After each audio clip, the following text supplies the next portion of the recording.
পনিরের শয়ে শয়ে রেসিপি আপনি ইন্টারনেট আর রেস্তোরাঁয় দেখেছেন ও খেয়েছেন, কিন্তু আজ যা দেখতে চলেছেন তা রান্নার ইতিহাস বদলে দেওয়ার মতন এক এক্সক্লুসিভ আবিষ্কার।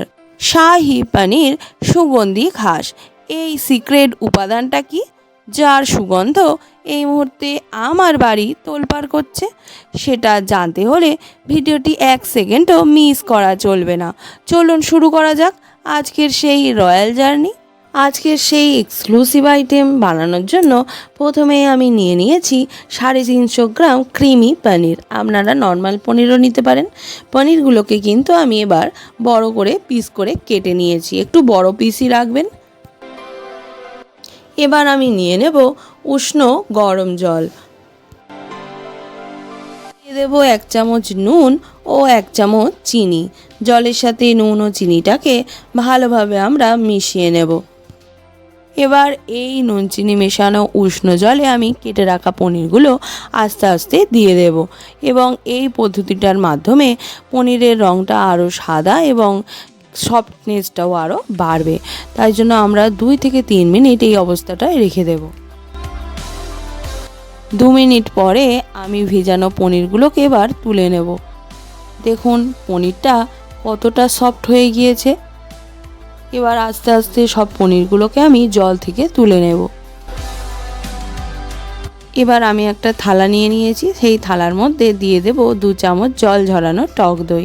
টক দইটাকে এবার আমি খুব ভালোভাবে ফেটিয়ে নেব। তারপর ফেটানো টক দইয়ের মধ্যে অ্যাড করে দেব 1 চামচ পরিমাণ আদা বাটা ও 1 চামচ পরিমাণ কাঁচা লঙ্কা বাটা। দিয়ে দেব পরিমাণ মতো নুন, দিয়ে দেব সামান্য লঙ্কার গুঁড়ো, দিয়ে দেব 1 চামচ চিনি। এবার এই সবকটি উপকরণকে ভালো করে হাতের সাহায্যে আমি মাখিয়ে নেব। এবার আমি দইয়ের মিশ্রণটার মধ্যে পনিরগুলোকে দিয়ে 10 থেকে 15 মিনিটের জন্য ম্যারিনেট করে রাখবো। এখন আমার ম্যারিনেট করা হয়ে গেছে। এবার দিয়ে দিচ্ছি কাসুরি মেথি। এটাকেও পনিরের সাথে ভালোভাবে মাখিয়ে নেব। এবার এটাকে ঢাকা দিয়ে 10 থেকে 15 মিনিটের জন্য রেখে দেব।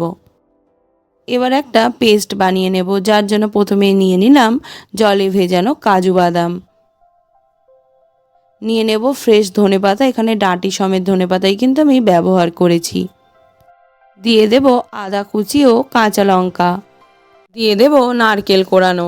আমি কিন্তু এখানে নারকেলটাকে কুড়িয়ে নিয়ে ব্যবহার করেছি, আপনারা চাইলে নারকেলটাকে ছোট করে কেটেও কিন্তু দিতে পারেন।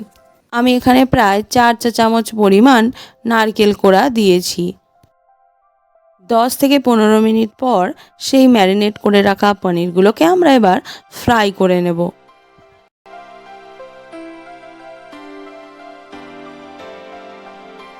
পনিরগুলোকে কিন্তু আমরা ঠিক এই রকম কালার আসলেই তুলে নেব। এবার একটা মশলার পেস্ট বানিয়ে নেওয়ার জন্য প্রথমেই নিয়ে নেব জল ঝরানো টক দই, দিয়ে দেব 1 চামচ ধনে গুঁড়ো ও 1 চামচ জিরে গুঁড়ো, দিয়ে দেব 1.5 চামচ পরিমাণ চিনি। এবার সবকটি উপকরণকে দইয়ের সাথে ভালো করে ফেটিয়ে নিতে হবে। দেখুন আমার কিন্তু দই মশলাটা তৈরি করা হয়ে গিয়েছে। খুব ভালোভাবে দইটাকে ফেটিয়ে নিয়েছি। এবার দিয়ে দেব সামান্য দুধের সর, এটাকেও ভালো করে মিশিয়ে নেব। পনিরগুলো আমার ভেজে নেওয়া হয়ে গেছে। খেয়াল রাখবেন পনিরগুলো যেন ভাজতে গিয়ে পুড়ে না যায় বা শক্ত না হয়ে যায়। এবার আমি কড়াইতে দিয়ে দিলাম গোটা গরম মশলা। মশলা সুন্দর গন্ধ ছাড়লে দিয়ে দেব সেই ধনেপাতা নারকেলের পেস্টটা। মশলাটাকে এবার ভালোভাবে কষিয়ে নিতে হবে। দিয়ে দেব 1 চামচ চিনি।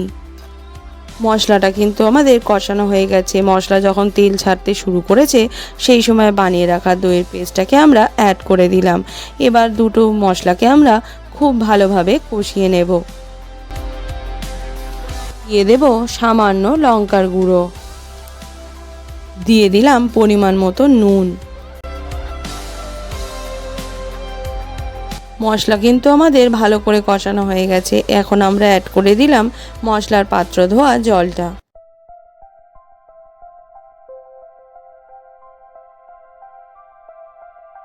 গ্রেভি ভালো মতন ফুটে গেলে এবার আমরা ভেজে রাখা পনিরগুলোকে অ্যাড করে দেব।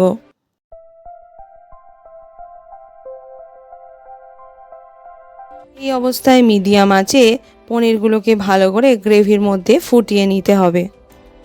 দেখুন পনির কিন্তু গ্রেভির সাথে ভালো করেই তৈরি হয়ে গেছে। এবার আমাদের সেই শাহি টাচ দেওয়ার জন্য শাহি মশলা বানিয়ে নেব। তার জন্য নিয়ে নিলাম প্রথমেই জায়ফল, জয়িত্রী ও দুটো ছোট এলাচ। এটাকে ভালো করে আমরা ড্রাই রোস্ট করে নেব।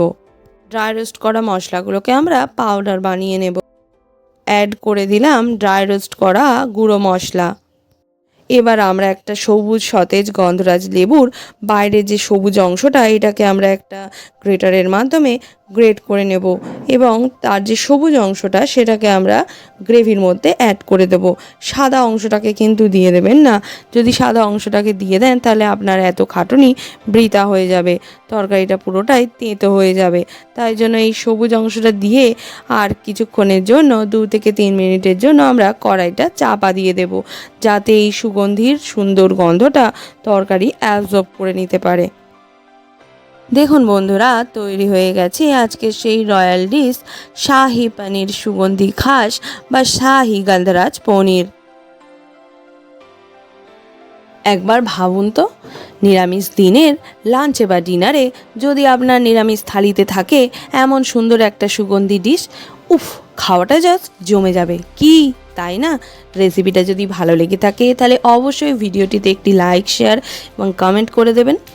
চ্যানেলটিকে সাবস্ক্রাইব করে পাশে থাকবেন আরও নিত্য নতুন রেসিপি পাওয়ার জন্য। ধন্যবাদ।